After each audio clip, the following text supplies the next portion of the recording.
Hello everybody, my name is Rosencrantz and this is Guildenstern and we are very much still alive. Just kidding, it's Aaron and Ari here. Welcome back to another episode of a podcast where two theatre people who are very unqualified in theatreness talk theatre. So to address the elephant in the room, this episode is being recorded on film. So if you're listening on Spotify, which you probably are because we haven't said anything about this, there is a full extended version of the podcast that's going up onto YouTube where you can see our faces and our gestures and everything else that we're doing. Yes. So if that's interesting to you and you want to see more of us and more of what we talk about, pop onto the YouTube channel. It'll be in the description of this episode and it'll also be up on the Instagram. So yeah, if that seems like your vibe, come along. If you haven't followed our Instagram yet, we are rng.r.alive. A lot of promotion this episode. Just gotta make sure you're there on all the technologies. Sorry we've been away for a while, but we figured we'd come back strong. We've done a lot of things, so we'll talk about that today. There's a lot of things that have been in the works that we've spent our last bit of time doing. So yeah, Happy New Year, I guess, to start with. Merry Christmas. Merry Christmas. Happy holidays. How's your New Year been, Aaron? It's been good. It's been all right. Good. You know, it's been a rough couple of years, let's say. So this year I was like, I'm not going to set any resolutions because the last couple of years I've been like, oh, I want to do this, and then plans get thrown apart and nobody can do anything anymore. So this year I was like, I don't want to do anything. But then on the 1st of January, just kind of out on a whim because I was thinking about ideas for things, I wrote 5 pages of a script, of a screenplay that I've been writing.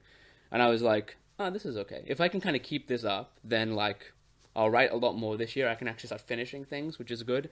And I've kind of been doing that ever since. And like, it's been really good that I've kind of had this routine, and it's kind of changed the way I write usually, which is I usually only write when I have ideas. But now with this kind of limited amount of space, there are some days where I'm not really sure what to write, but feel I have to kind of force it out. And then can actually, that works because I end up pushing things further and I go, oh, actually, well, this will work. And there are other days where I have so many ideas that as soon as the 5 pages is up, I'm like, well, I don't want to write anymore today. So I'll just jot down all the stuff that's still in my head so that tomorrow when I come and write, it's easy. I can just write the stuff that I came up with today. So that's been a really good thing to do. That's really cool. And it's been fun. So the fact, I've gone pretty far along with a lot of projects now that have worked, have benefited from this habit. And I guess that's a good thing. Yeah. To do.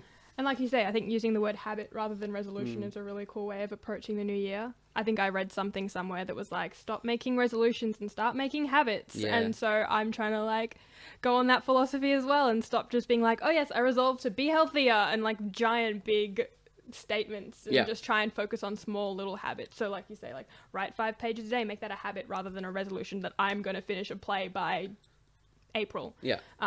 So yeah, just little things keeping us creative, and I think we're trying to do that, build more habits as well in relation to trying to like get out content, but also actually like make creative things. Yes, and, true.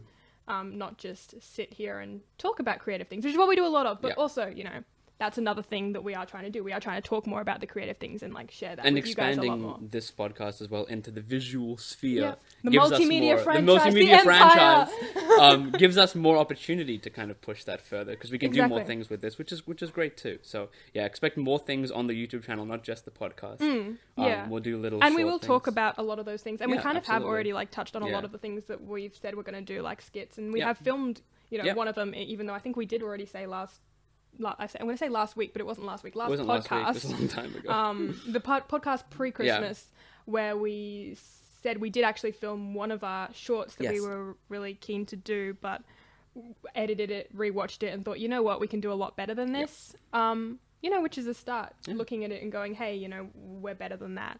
So we do intend on refilming that sometime in the future. Yep. And many others. So it's not like we're short of content.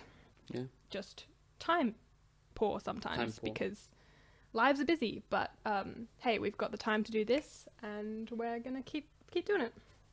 But what about you? New year, new you, or new year, new me? New year, same stuff. I hope it's not all the same stuff. Well, I mean, it is new year, new me, kind of. It's new year, newly graduated. True, yes. Adult life, living the adult living the dream. Beginning the struggling artist's life. It is a bit like that, though, I think. Like, I'm definitely jumping into that whole struggling artist sphere. It struggles extra hard right now as well. No, if everything is working against you. But anyway. No, it's exciting. It's exciting to be out of uni. It's exciting to finally have my graduation approved, because that didn't take long enough.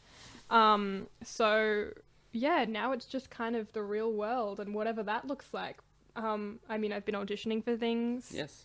I've been doing play reads and stuff and trying to get myself out there a little bit more in like the Melbourne scene especially, and also like as like my own creative as well.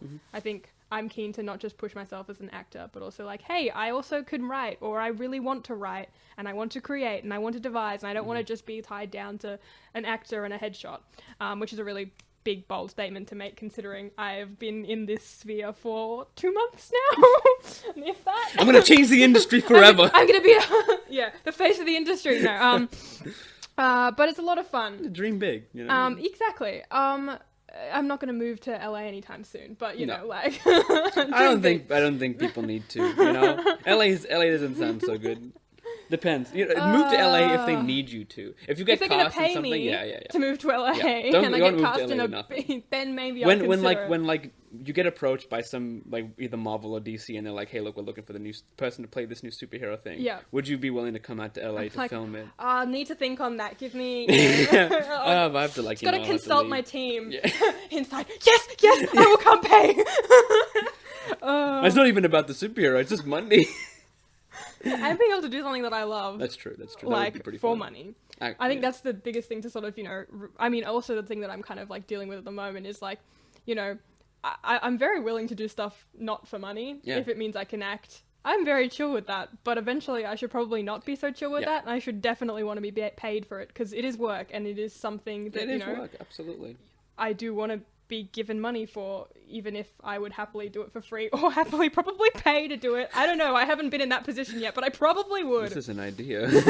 We should start a theatre company where people pay us to do theatre. Isn't that what like student, like, that's true, like kids theatres and stuff do? Oh yeah, that's they true. They must have to pay, right? I don't know. I'm not sure. I've never done kids theatre before.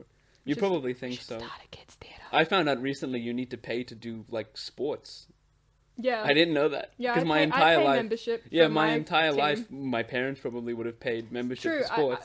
So I just didn't think about it. You know, I only just realized that, where they were like, "Oh yeah, you need to pay like $250 membership fee," and I was like, "Sorry, what? I pay money? Yep. To do exercise? Yeah. For you?" And That's so not how this works. I had to like carve that out into my budget. Because I read somewhere that like a bunch of people were pulling out of sports, like pulling their kids out of sports because a lot of the games were being cancelled because of the situation. And I was like, but why would you just pull them out? They're like, the people didn't want to pay the membership fee. I'm like, there's a membership fee? I'm like, you're telling me that people pay for that? I'm very, very lucky that my parents were willing to pay for me to go to and also sports. Chose not to mention they were paying for it. But yeah, no. So I don't know, maybe theatre's the same. We kind of got off on a bit of a tangent there. Okay. But, well, that's what this is going to be. Exactly.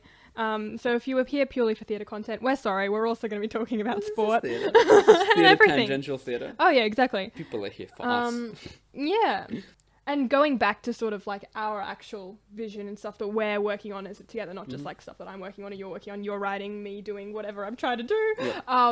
I did sit down the other day and edit we sat down a little while ago and recorded all of the stuff that I was about to say but now you've actually written some of it primarily as well. You. I touched up little Aaron things. Fixed the bits that didn't sound good in his words. The road trip podcast that I was writing as a radio play, and we sat down and recorded all the content we had, even if it wasn't complete, just for the sake of getting it out, like practicing doing it as well, because neither of us have acted properly. Actually, you kind of have. You did your radio play. It was like episode. Oh yeah, that's bonus true. Episode. My noir show. Go scroll back down and listen to that, because that was really cool. And if you haven't seen it, head to our Spotify. It'll be on our Spotify. If you're on YouTube now, head to our Spotify. Go down. It's like bonus episode in search of motivation or something. Yeah, that's the probably like middle between episode 9 and 10. It's like 6 minutes long. It's not really that long, really cool. But it's fun. I had a good time. That's true. Don't forget about that. Yeah. So I was trying to follow in Aaron's footsteps, and I was like, oh yeah, I can do something just as cool. No.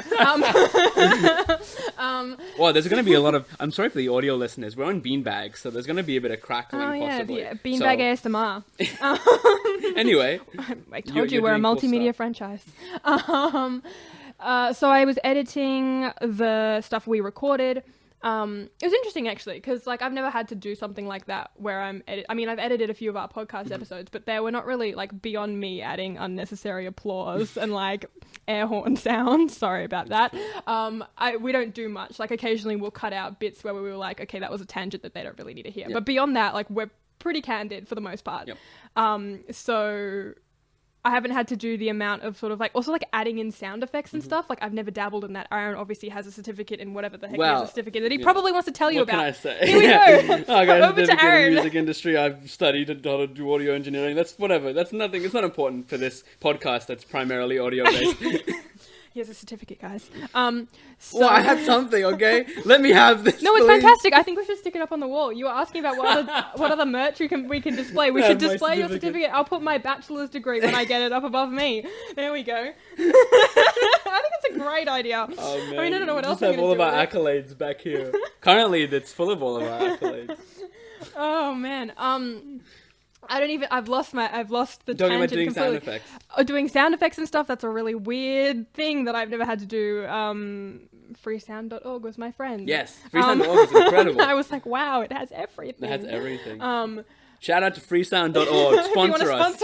Also, if you ever need sound effects, freesound.org. So this is not sponsored, by the way. I think that's fair. I feel like we should probably disclose freesound.org, not sponsored yet. Okay. Should be sponsored though, because we use them. And yeah, but the most interesting part was listening to our voices and seeing how much we actually warmed up. I mean, I feel like I don't give warm-ups as much credit as they deserve. Like in my head, and for a lot of shows sometimes, I don't do as much warming up as I should. Like people always tell you need to warm up your voice, you need to warm up your body, you need to warm up all the things. And I'm like, yeah.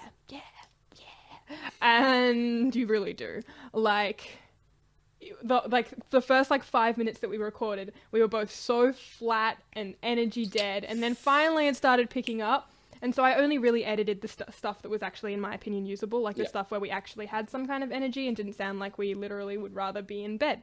But it gave me a new appreciation for warm-ups. I mean, I was also sleep. You were also very sleep deprived. Didn't get a lot of sleep the night before, and I had to wake up early.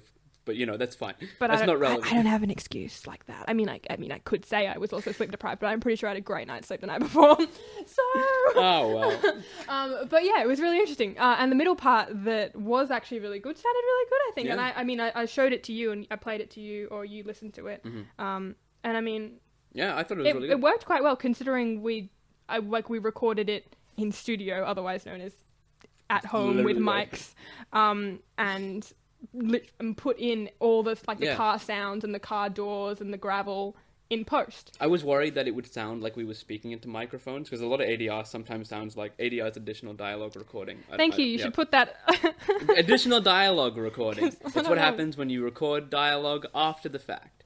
And sometimes with additional dialogue recording is it sounds really fake and doesn't match with the rest of the thing, because it feels like someone's speaking into a microphone. And I was worried that because we're speaking into, microphones, like actual talking microphones, they're not like out on, like you wouldn't use this if you're filming outside or anything like that. So it's like, I don't know if it'll sound good, but it sounded really good. I think it sounded fine. With all the extra sound effects that you put in and everything, it kind of blended the whole thing together.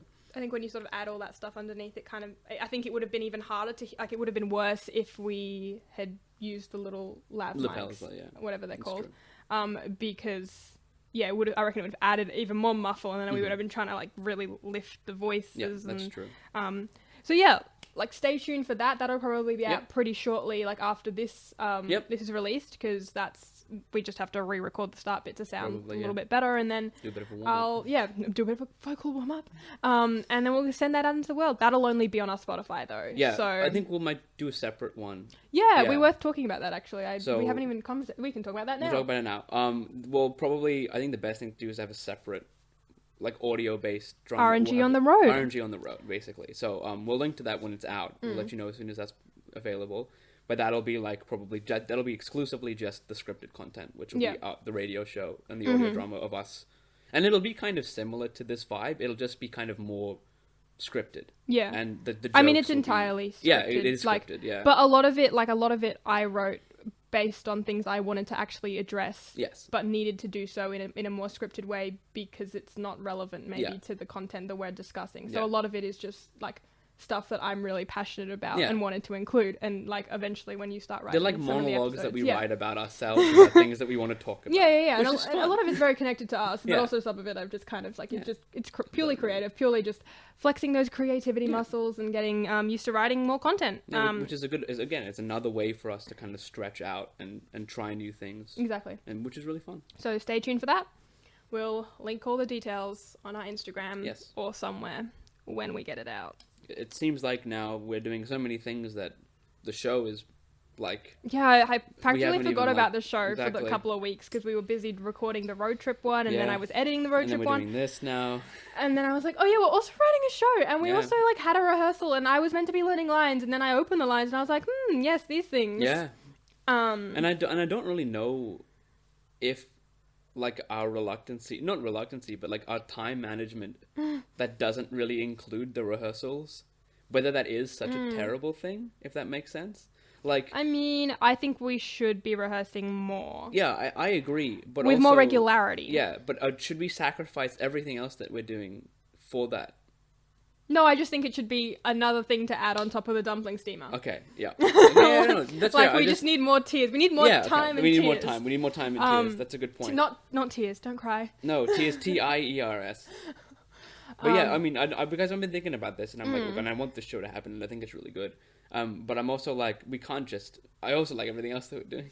I also think that Aaron's doing the thing where he decides he's getting bored of something and wants to move on to the next thing. So we're going to keep him on track. Yeah, okay, fair enough. And continue rehearsing for We'll Meet Again. Otherwise, you're just going to go, oh, but this other thing's also really cool, and we should do that. Like we did with the... content. Yes, I know, but we can do YouTube content of rehearsals. Exactly. So I think keeping rehearsals in is a very, very important thing. And I think we should have one next week. Like we said, we're still going to keep rehearsing, and it needs to become a more weekly thing rather than like an every 2-week thing / 3-week thing. It's like whenever we have time thing. Yeah. This should become a whenever we... Well, not this, but like everything else really should become a whenever we have because time I think getting it on sooner rather than later is a really good idea. True. Because it's a complete work as far as we're concerned, with the exception of the fact we haven't rehearsed it and we haven't learned our lines or perfected some of the lines. So, you know, we definitely need to get a hustle on with rehearsals and making that a priority, I believe. The moral of the story is we're busy and we're doing lots of things. That's not an excuse. Busyness is never an excuse. No, it's 100% an excuse. It's a good thing. We're busy because we want to. That kind of busy. Like, we're busy with this stuff. I think you were busy externally, and I was no. Yeah. I got nothing else going on in my life. Look, I'll be honest. I got nothing else going on in my life. This is like this is why we do so much. But you will very shortly. Yeah, this is what I mean when I mean I'm busy. When people are like, "Hey, can you come out? Do you want to do something?" And I'm like, "Oh, I can't. I'm recording a podcast, or I'm filming a sketch, or I'm writing the show." I'm like, playing cricket. Whoopsie. Oh well, it's fine. This is fun. It's a good exercise in us having fun. So, we went to the beach on Monday. We did. We went to the beach on Monday. I'm so burnt because I didn't put enough sunscreen on. Like I said to, I did ask him if he had reapplied. My hair is short. I cut my hair recently. I cut my hair myself. Every few months when my hair gets too long, I just like zoom. We did that really in sync. Yeah, that was get that on camera. And then then it's gone, and I'm like, that's fine. But there's always like a little bit of a gray. There's like a what's the term? Something period. Middle ground? No. A something period, a something adjusting period where I don't remember that I don't have long hair anymore. So I go to the beach and I'm like, oh, I got all this stuff on the top of my head to block the sun off. And then I go home, and then the day after I put on headphones, and like it's like putting, you know, like the sizzle of bacon when you put it on the pan and it goes tss, and you're like, oh, that's an interesting sound, except it's the feeling and it's on my head. So when I go, it's like tss, I'm like, ooh, ouchies, I burnt my scalp and also most of my torso. Yeah, so so bad. So you know what? Lessons have been learnt. Yeah. Sunscreen apparently is quite useful. Really important, folks. Which I want to make sure I put sunscreen on. Yeah. I just didn't reapply the sunscreen, and I probably when you leave the water, wait till you dry off, then you reapply, then you wait for I think it's like half an hour. Where was this on Monday, huh? Where was this? I was happily burning in the sun. I did it for myself. I just didn't think I needed to educate you. Okay, I was like, I can't mother him, you know? well, I guess... I'm not burnt. But I feel like I probably couldn't have used it. But anyway. So, yeah, don't forget to reapply. be sun safe, drink water, wear a hat. I did that. I was prepared for literally everything else. That's true. I don't wear a hat as much as I should wear a hat. I like wearing hats. Yeah. Mainly now because I have no hair. Now you have no hair, so and you have a burnt scalp. Yes. There's like extra reason to wear a hat. 2 birds, 1 stone. Maybe I should have been wearing the hat more often on Monday. Yeah, and sunscreen. And sunscreen. Oh well, it's okay. We learn. Okay. We live and we learn. Other than that, we've both just been existing. It's been an interesting few weeks, I feel like, with everything else that's going on. I mean, it's been an interesting few years, but we're taking it as it comes, and we're trying to do our best to keep going despite everything else, because we want to make things no matter what, and whether that means having to make things inside just with us, we'll still do that. Yeah. So that's the fun. I think it's a bit painful seeing some things going online. I know I'm doing a reading, or like play readings and stuff that, like, in the ideal world they'd happen around a table. Yeah. Or they'd happen in front of a crowd or on a stage, and I'm sort of getting messages that are like, hey, this is probably going to be moved on to Zoom. This is going into the online realm. Are you okay with that? And I'm like, well, I can't say no. But also, I don't really want to say yes. Yeah. But, it is what it is. It's not really a choice. It's not a choice, no. Although, I don't know how everyone else feels, but, like, I mean, you know how much I suffer from Zoom anxiety. Yeah. Like, I have, like, it's like, I just don't even know what it is or what's wrong. Even when we're talking on a Zoom, like, I don't know when to speak. Yeah. I'm like, am I allowed to say something yet? And then the entire Zoom will pass and I will have said nothing. And I'm like, well, I had so many things I wanted to say and I couldn't say them because my mouth wouldn't open because I was too scared. And it's... Yeah. It's so much easier when you're in person because there's a comfortability, right? As soon as you're online, it's like... Also, I think people are looking at you more, whereas on Zoom, a lot of people just look at their faces, apparently. I don't know, do you look at your own faces? Yeah, do you look at your I'm usually doing something else when I'm on a Zoom call, to be honest. I'm not even paying attention. Like, if I'm on a Zoom call, I have something else open, and I'm kind of paying more attention to that. And I just say that my camera is on my other monitor because I'm looking at your faces, but my camera's over here. But actually... Whoops, I've now exposed myself. Yeah, like apparently a lot of people just look at their face, which is totally fine. Go check yourself out as much as you want. You are also actors. Yeah, but I don't know what I look at. I don't know. I feel like I dart between everyone's faces because I want to see what everyone is thinking as I'm speaking. I'm like, are you judging me? No. Yeah. It'd also be hard as well because you're doing readings, right? And that's something true. That is inherently easier to do in person. And as soon as you do that on Zoom, it almost becomes sort of like you're just reading the script. Yeah, I mean, I have my script up on the other tab. So as far as I'm aware, I'm just reading the script and then someone else does a line and then I continue on with my lines. Yeah, exactly. I mean, like, I don't know how it felt. Was it like that? Did it feel almost clinical? Or did you actually have that kind of emotional connection with the person? There's not as much... like eye contact or anything, like in a space, right? When you're reading a script. When you're reading a script, you will glance up. I didn't find myself glancing up as much because I wasn't glancing up. I'd have to glance across, like it was on this laptop and like it was in your peripheral. Yeah, almost, so it's like not as you don't have that same kind of like impulse to like interact or like really try and connect with the other person. Yeah. So I hope that for the sake of the industry, things do start going back to a more in-person kind of experience because humans are cool. Yeah. And humans in the same space as each other are cool. But yeah, that was just something that I'm sort of like grappling with, like trying not to be disappointed by the shape that things take. Yeah. It's a really cool thing and I should still be excited about doing it, but the knowledge of it might be happening on Zoom or other things, like who knows like what else is going to start becoming Zoom oriented or virtual. You just got to adapt to the changing times. To quote one of our favorites, even though you haven't seen this movie, expect disappointment and you'll never get disappointed. That's the quote from MJ, Zendaya's character in the new Spider-Man movie. I love Zendaya! So in the new Spider-Man movie, that's like one of the things she says. I haven't seen it yet. I know, but... I feel like I can't just jump, I need to like watch You need to watch the 7 movies that come before it. Way to expose me for not having watched all of that. There's so much stuff. You have to watch all of the Spider-Mans, and then you also have to watch all of the Marvels. I mean, you don't have to. You don't have to do anything. There's so much I have to watch. People. But yeah, long story short, Theater is happening. And we are making things. And we are back. And we are back. So see us next week. We will continue. And if you want to hear some little bit of extras that we're talking about, head on to YouTube, and we'll be talking a little bit more about some other things that we did, and a little bit of extra chatting. So if that interests you and you want to hear some more of us and you're sick of us just yet, pop onto YouTube, and you can also watch us and hear that. But until next time, we'll meet see again. you at what the what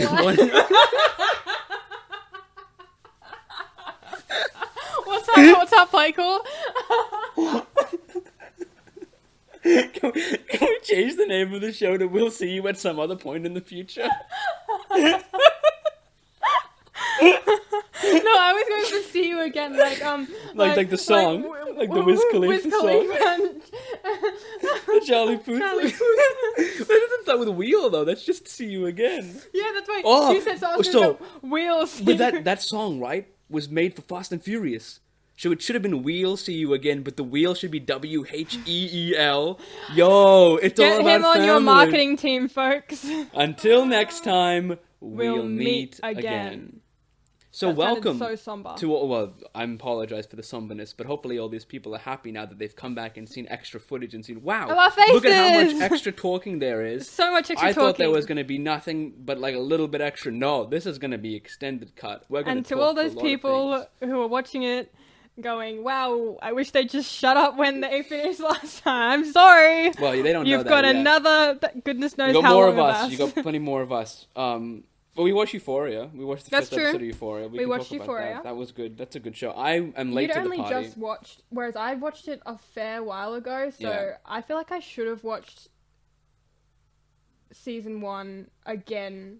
You know what I mean? Like yeah, I should have, see what you because mean. I feel it like was fresh in my head. Yeah, it wasn't as fresh in my head, and I was like, oh my gosh, characters' names. Who are people again? Yeah, makes sense. Whereas like I feel like for you it was much more like, oh yeah, whereas I think I watched the two the specials recently-ish. Okay. But also those don't really they're kind of standalone. They could sit alone. Very good though, I must say. I did really enjoy the specials. Potentially some of my favorite episodes. Yeah, possibly. Yeah. It was good. It was good timing for me because I was talking to a lot of people over the break, and they were like, "Oh, you're so lucky that you didn't have to wait for season 2." Ah, yeah. And I was like, "Oh, yeah, true," because like season 1 came out almost 2 years ago, right? And then I don't think I watched it that long ago. The 2 specials came out in 2020. They were both kind of quarantine episodes, and then season 2's just come out now, and it was like, oh, like I can just keep on running. Like I finished season 1 like a few weeks ago, and now. We just keep going in, so it all kind of worked out. But to all those other people, I apologize. I'm sure the wait was tough. But yeah, I don't know. It was an interesting episode. This one, I feel like Zendaya is great as always. Hunter Schafer's great as always. Dominic Fike, I want to give a shout out to Dominic Fike. If you haven't listened to his music's very good. You might know him from stuff such as he was in Fortnite. He was one of the artists that performed in Fortnite. But yeah, his music's really good, and he did a good job. Didn't have much to do, but. Yeah, interesting episode. Yeah, I feel like it wasn't, like Euphoria season 1 wasn't as fresh in my mind as it was for you. And I remember, I don't know what, I found the first episode, I found it very hard to watch from a gore standpoint. I'm not a fan of gore. And I don't remember season 1 having quite as much gore. It doesn't from memory. Like, there is kind of like fisticuffs, but... There isn't the amount. There's a few moments. I can visualize a few. I feel like I can't say things without spoiler alerts, but I can visualize a few moments where I'm like, we should probably. Are we going to go spoiler free? Shall we say that? Yeah. Yeah. So just so that if you're worried about spoilers, we're not going to talk about spoilers. Yeah. Other than like characters and acting, like probably... we'll try to keep it as spoiler free as possible. So if you're worried about wanting to watch the episode before you listen to this podcast, we'll put up a thingy stamps. It's here or here or here. Or in the middle or above. I'm making trouble for myself. But anyway. Making it so much harder. But yeah, try not to... Yeah, so but I felt like there was a lot more gore than I had anticipated, which made me not want to watch as much, mainly because I get really squeamish and I'm really terrified of blood and it makes me feel sick. So I was like, I really want to watch from like an acting standpoint because I think all the performances are knockout and I have nothing to fault for the most part. But it made me not want to watch as much because I was like, which I didn't remember from season 1. But hey, it could be taking a turn. Also, it could just be the first episode. Sometimes, they're just kind of different gears are sort of shifting and different messages are trying to... I mean, it does open with very much like, oh, if you forgot what Euphoria was about, this is Euphoria. You better buckle up. Because that is this true. Is going to be... This is what you're in for, in case you've forgotten. Which I was like, oh yeah, I need to remember that. It's interesting. I mean, I'm not someone who gets squeamish with gore on film and stuff, but to me, the first season was to me a lot of the violence, a lot of the sexual violence in the first season especially, I found more difficult to watch than seeing someone's face get bashed in, if that makes sense. Yeah. Just like in theory, hypothetically, I don't know, because that I feel is more visceral for me. Like those kind of scenes I found more trouble with than just seeing blood, but that's because I don't have the same aversion to blood and gore per se. Yeah. But I think it's interesting then that, like, there's a hierarchy. I mean, it's different for each person, like what exactly the problem in terms of viewership is, right? Like, some people won't like the profanity, some people won't like the drug use, some people won't like the violence, some people won't like the sex and nudity. Like, there's different elements of things that people have an aversion to. And it's always interesting to me. It's really interesting though, because I mean, I know, like, when I talk about, like, not liking blood and gore and stuff, people are always like, oh, but why do you like Killing Eve so much? Like, why is that? Of all TV shows to have as, like, a favorite, why is it Killing Eve? Which is literally about killing. And, like, the amount of blood and gore that's in that. But there's something about that. I'm going to go on a bit of a Killing Eve tangent now. Go off. There's something about the Killing Eve, like, killing component that doesn't have that same kind of, like, I don't know, like, pure rage, maybe, and, like, thirst for blood. Even though it's very bloodthirsty, it's not... There's something really, like, beautiful in a really sick way about it. All right. No, but you know what I mean? Yeah, like, it's so much less, like... It's less killing for killing's sake, even though it literally is killing for killing's sake. But, like... I don't know how to describe it. Like, there's one spectrum where it's like, oh yes, let's bash his face in, and then there's the other where it's like, let's get a hairpin and artfully poke it into someone's eyeball. And I think because that is almost inherently, like, unrealistic. Like, it's kind of in the world of it's so of artfully, it's so performative that. Whereas Euphoria prides itself on being realistic, and the show is very, very grounded in its reality. That when someone throws a punch, it's a real punch, and you know the motivations behind the punch. It's hard. It's easier to be like, oh, this is quite confronting than someone poking someone's eye out with an eye pin, which you go, oh, this within the world of this, I understand that this is fake and this is not real. But within Euphoria, because this is such a great job of grounding its reality and its characters, as soon as somebody hits another character, you go, oh wow, like that's even something as simple as that. It doesn't even need to draw blood. It's just that punch carries more weight than it does otherwise because of the realness that surrounds it. Maybe I that's agree. Why. I'm interested to see where it goes. Put it that way. I'm keen for episode 2. I mean, will watch it. More, yeah. Just because I had to finish season 1. I enjoy that Fez has more screen time. It appears. Did like him as a character. So I was doing a bunch of reading once I finished season 1, as I do with every television. So you look up online all the things, and there's a lot of talk about like how Fez and Lexi, both are two characters who are like underdeveloped, and we'd like to have seen more. Lexi is Maud Apatow, who's, I don't know if you know what Judd Apatow is. He's a director. He's his daughter. But anyway, that's not relevant. I do actually. Yeah, he made King of Staten Island. That's where he directed that. Yes, that's why. So his daughter is her character. She plays Lexi. Yes, I knew that. Because she's also in King of Staten Island. Because I've seen her in King of Staten Island. I forgot she was in that. She is. Yeah. Yes. Oh my gosh, that's who it is. Yes, that's why I recognized her. Okay. So she plays a really different. Yes. Wow. I'm glad now that my flex of film knowledge that I was doing purely because I was like, look at me, I know this thing actually was beneficial to you, so I appreciate that. Amazing. Expect more of that, everyone, in these after episodes. But it was like, oh yeah, so her character, Lexi, just flexing film knowledge, Lexi and Fez are two characters that everyone was like, not everyone, but there were some people online who were like, oh, I wish we saw more of them. Which I agree, because those are two really interesting characters that were kind of on the back seat for season 1, and that's okay because you can only have so much time and so much characters. But it was really cool seeing more of them in season 1.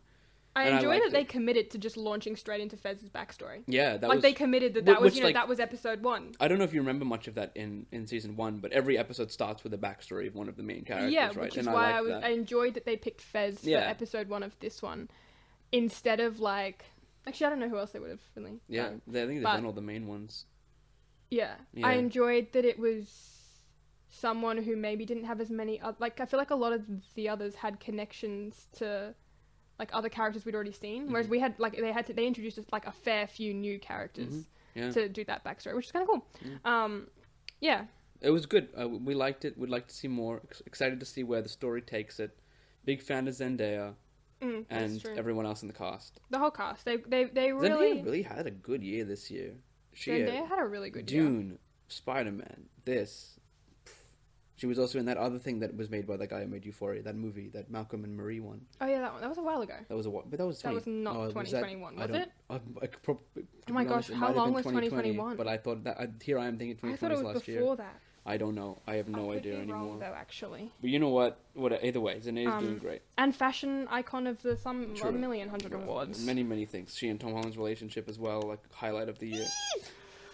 But yeah, good stuff. Excited to see more. It's nice to see because HBO was always like the premiere, right? Because they had Game of Thrones and their whole thing was like where. Have you watched Game of Thrones? No, I've seen the first season. Okay. It's not my kind of show. Yeah, I've seen a bit of Game of Thrones. I can't decide if I like it or not. I'm not a big high fantasy person. When the high fantasy tries to be like, well, if we just add like violence and stuff, then we make it more serious and we can take it seriously. And I'm like, well, you don't need that to take something seriously. You know, like you don't need to make something gritty to make it realistic.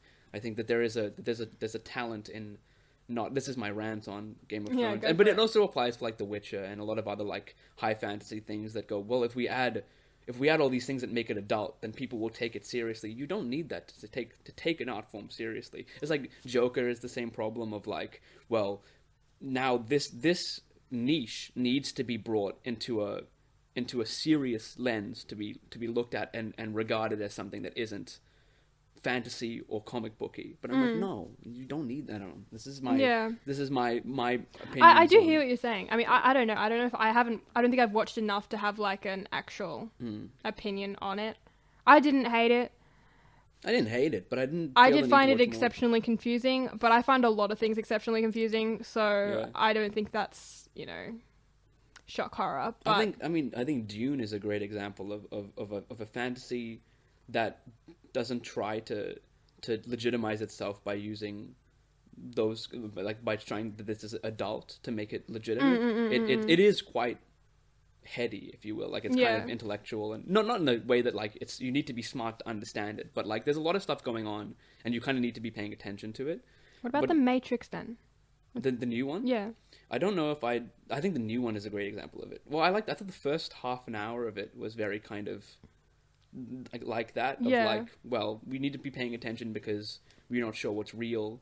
But then it just kind of becomes a symbol. I thought it started well. Wait, are you saying it started well or not well? I think it started well. Okay, good. Me too. Yeah, I thought it started well. But then I feel like as soon as they left, this is going to be spoilers for Matrix because I can't talk about this movie without spoiler alert. Spoilers for the Matrix. Spoilers for the Matrix. Skip to if you haven't seen it yet. Skip to the. Would I recommend it? It's not worth 2.5 hours. That's my review. Yeah, I agree. It's not worth the 2.5 hours. So if you don't really want, if you aren't sure about it, maybe just listen to the spoiler bit. But if you're like, no, I have to watch this movie, I can't spoil anything, skip it. That's fine. But as soon as they left the Matrix, it just becomes just a normal action movie. And I was like, I'm out now. Like I'm not really. Because my favorite part's the whole world building stuff and all the that kind of thing. So, yeah. What specifically about the world building stuff? Like in general, or specifically related to Matrix? Well, both, I guess. But I just like seeing where people.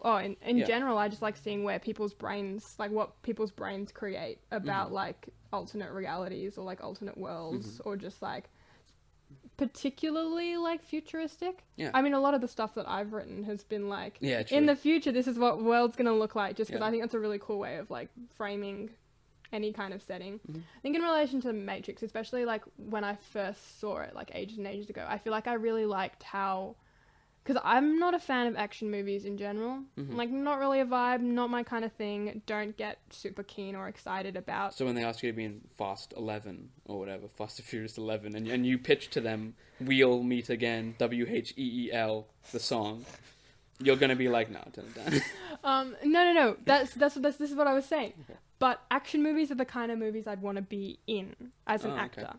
I don't enjoy watching them as much as I probably should, considering I really enjoy the knowledge or the thought or the possibility of actually being in one myself. So I like watching them for the characters and for the like me going, oh my gosh, I could do that one day maybe if I learned how to, if I got strong enough and learned how to do flippy flops. Which I mean, like, they'll pay you to learn how to do all those things. If someone wants to pay me to learn how to do stunts, I'm your gal. Hit me up. You can find me on all of our platforms. No. Yeah, so I think the first one I was like so obsessed with Carrie-Anne Moss. Yeah, and cool. Like all of the just like that, but then also like on like the creative level and the whole like how it was like trying to like be all like cool and code related, and I was like, hey, you're appealing to I'm gonna my go like, into engineering. You're appealing to my engineering brain, which is kind of pretty much completely burnt down, but like back then they was still very much like a maths brain, and I was like, whoa, they're trying to like make my two worlds collide, and that is like what I've wanted my entire life, to be able to combine like the mathsy, codey, not brainy stuff with the creative stuff, and the fact that they actually built that into a whole world, and like the glitches and just like how much how much thought had gone into creating something. That's what I love. Seeing how much like actual, like, it's almost like how much debugging actually has to go into like in like every sense of the metaphor, how much debugging has to go into the creative process of creating another world. Like, you know, if you want to create an alien race, you have to debug the heck out of it to make sure that, like, you know, because you suddenly say that they don't breathe oxygen, but then suddenly, you know, you get humans to land on the planet and they're breathing just fine. Like, you really have to think that through and go, okay, that means everyone has to have oxygen tanks, or like like the amount of like the level of intricacy that goes into it is what like and blows then me to away. Keep it consistent as well over time, like the fact you need to like be within the rules that this world has created, which I find really fun. I mean, the script that I've been writing most recently is this. I've been writing this kind of Star Wars. Yeah, tell us about it. Is it fan? I guess it's it by legal definition, it's fan fiction, because it's my own original characters in the Star Wars world, which I've been a big fan of. Kind of, I was always a Star Wars fan, but during the pandemic, I started playing a lot of like the old Star Wars video games, and then like it opened up the world building of Star Wars, I think more so than the movies have, and I went, oh, actually, there's so much more to this universe than I was originally thinking. And I kind of went deep down the rabbit hole. It was like the same time I first watched Star Trek, and you kind of like, you absorb as much as the content as you can about this world. But it's been the most fun I've had writing the script is that I'll write it, and then on another like tab I'll have Wikipedia, which is the Star Wars wiki, open. I thought you just said that wrong, and I was about to make fun of you and be like, you mean Wikipedia? No, and then you were don't. Like, serious, and I was like, Wikipedia, because a Wookiee is, you know, Chewbacca. Yes. Yeah, Chewbacca is a big Wookiee. hairy guy. Yeah, he's a Wookiee. That's his race. See, I know Star Wars. And that sounds like Wikipedia, right? So the most fun is making sure that everything I write is consistent within the canon of the world. That's really cool. So it's so much fun because I have I know what year my story is set in. I know where my characters are in terms of the timeline. I know who they react to. I know that, well, if I want this character to be linked to this people, then I need it to come after this event, so the year has to shift. Or like, because the Empire are in the reign, has to come after Episode 3, but before Rogue One. It's like, it's all that kind of things, and it's so much fun because it's literally debugging. Yeah, it's and like, that's what I find so cool. So that's really cool that you're actually like making an effort it's different to do in that. the sense of like, I'm not creating the world, but it's so much more fun because it feels like it has, I know this is the metaphor, right? But it's like I'm playing with a Lego set, and all the pieces are there, and they're like, well, here are all of the pieces, all of this world, all of this setting. Put it together however you want. And it's so great because it's the perfect way. And I encourage anybody out there who's like looking to get into writing or looking to stretch themselves writing wise, try and find a world that you love and write something within it.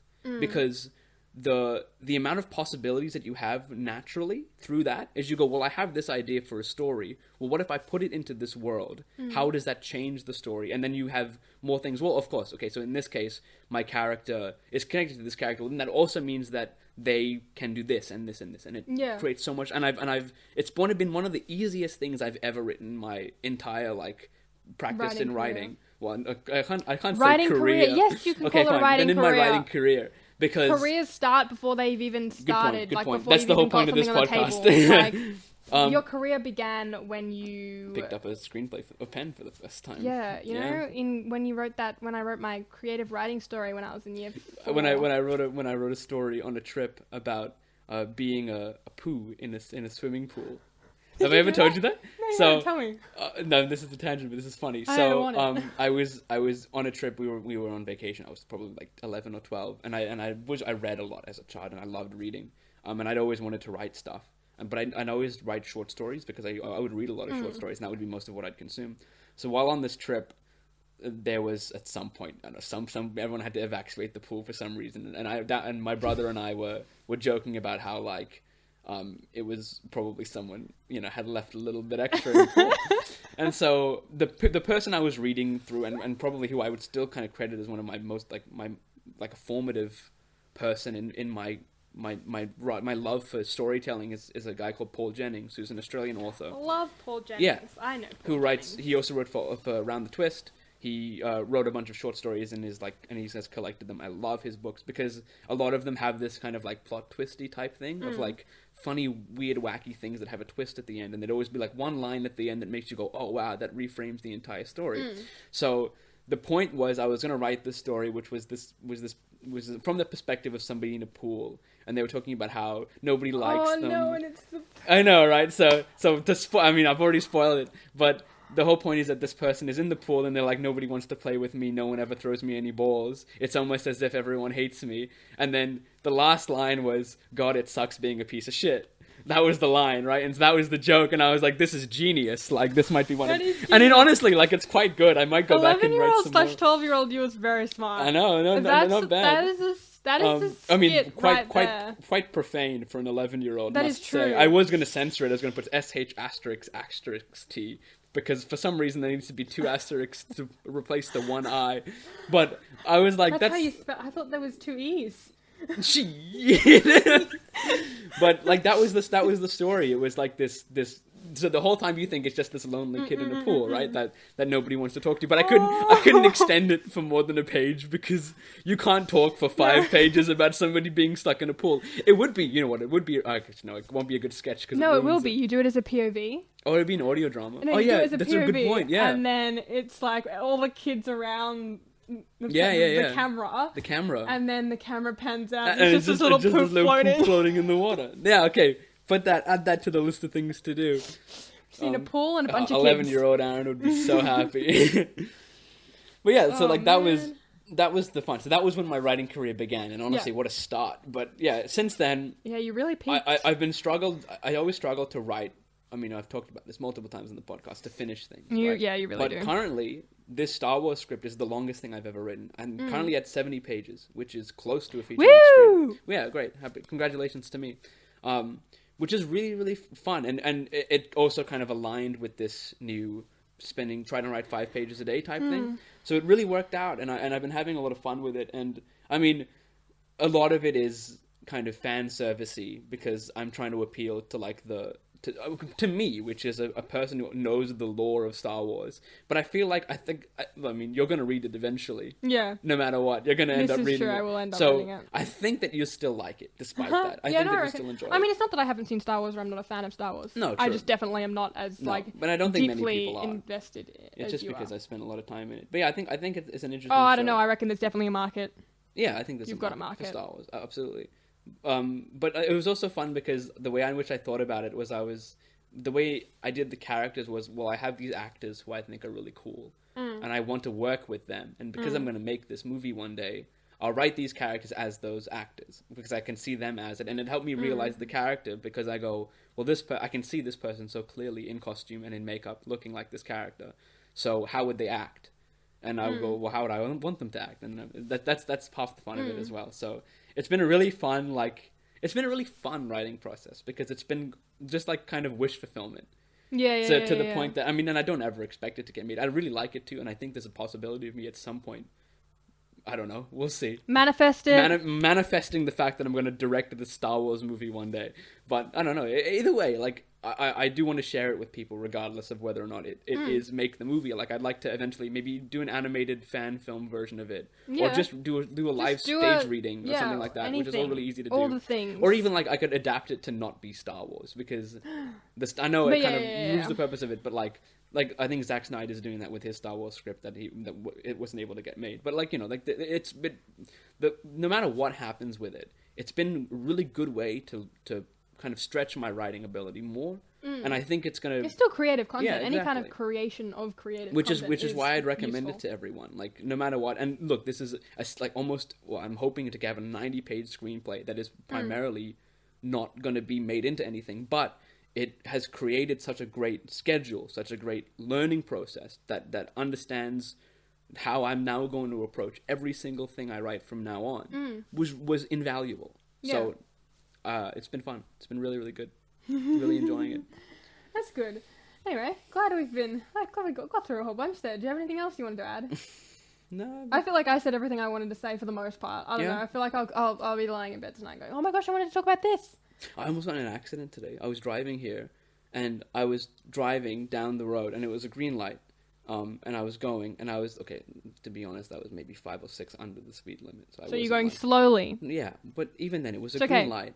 And, slow is better than fast. And so then there's another person. Drive the speed limit. I can act this out because no one's listening to this on its own. So I'm coming down here, right? And there's a person turning right.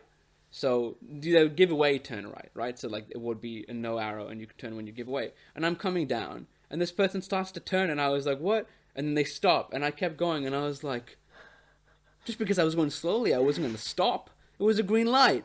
That was the most. And then, like, after that, a lot of people pulling in front. I had a very stressful drive today, I must say. I haven't had a drive that stressful in a long time. But you know what? Made it. I'm really, really proud of you. So, can't complain. But yeah, thank you for joining us. If there's thank you for else. that random ending story. It's exactly what we all needed, I'm sure. This is what this whole part of this show is. Extended cut. Candid. There's going to be a lot more trees walking. This is the Lord of the Rings extended edition. You're just going to have to sit around and be like, well. Hey, I watched all of those. That was the first time instead of watching like the normal non-extended version and then watching the extended version because I liked the normal one, I sat through the full extended version as the first thing I did. Yeah. In a row. I mean, I'd argue that's the correct way to watch it. That's 12 hours. That's 12 and a half hours. I really struggled to sit still though. So it was a lot. I needed many breaks and lots of snacks. Yeah. We could split it up. It's like a TV show. We could do 1 hour sessions. I don't know if they work per se, but no, it was really long. Yeah. Any movie over 2 hours, controversial opinion, any movie over 2 hours is too long. Yep. Any movie over 1.5 hours for me, frankly. I'm still in the family movie time thing. I need Disney movies. An hour and a half, an hour and 20 sometimes. Like, that's me. I don't like the new sentiment that like June is 2.5 hours. Yeah, everything in the cinema at the moment is 2.5 hours. I can't commit that kind of time. Especially after having not gone to the cinema in a very long time. Yeah. The first film I saw for a very long time in the cinema, because COVID and stuff and being scared of cinemas because humans, was The Matrix, and that's what 2.5 hours. Yep. That was a really long time. I was really struggling. I was like, these seats are really comfy. It's really dark. I could fall asleep like this, even though the movie was interesting and there was loud noises and stuff. I still felt like I could fall asleep. 2.5 hours is too long. So people need to pee. People need food. People have lives to live. I need some exercise. I can't sit still for that long. I was like about to jump off my seat. I think I changed my sitting position like 27 times. The lady like up in the row, like down below, like that we could see, was on her phone for like every 10 minutes. I was like, "Are you okay?" Sometimes it's a good thing though, because then you can like peep over and see what time it is. So that way you know. I know, because I turned my phone off completely, so I couldn't even check to see like, are we like an hour in, or is this? Because I felt like the movie could have ended a few times, and I was like, is this it? Yep. Nope, another hour and a half to go. Yep. Anyway, that's just a tiny little baby rant to finish it off. Speaking of multiple endings. Sorry, this probably could have ended like 17 times. But sorry for extending it. We hope you enjoyed the extra stuff. It's inaugural starting. That's right? Inaugural? No. Yes. I'm going to say yes. Inaugural? I thought inaugural was like the beginning. Like inaugural episode. Inauguration is when you inaugurate someone, is it? Yeah. They start their thing. Yeah, so this is the inaugural episode. The inaugural video episode. Yes. I thought you said live, and I was like, this is not live. Maybe we'll do it live at some point. We'll do like a special event, but maybe until then. No. Yeah. I don't know. What's that outro for this one? We haven't even thought about that. Let's do it live. All right, let's do it live. We'll say the same thing, probably. 3, 2, 1. Catch bye-bye. you later, alligator. I like your one better. We'll catch you later. You can say alligator. Alligator. We'll catch you later. Alligator.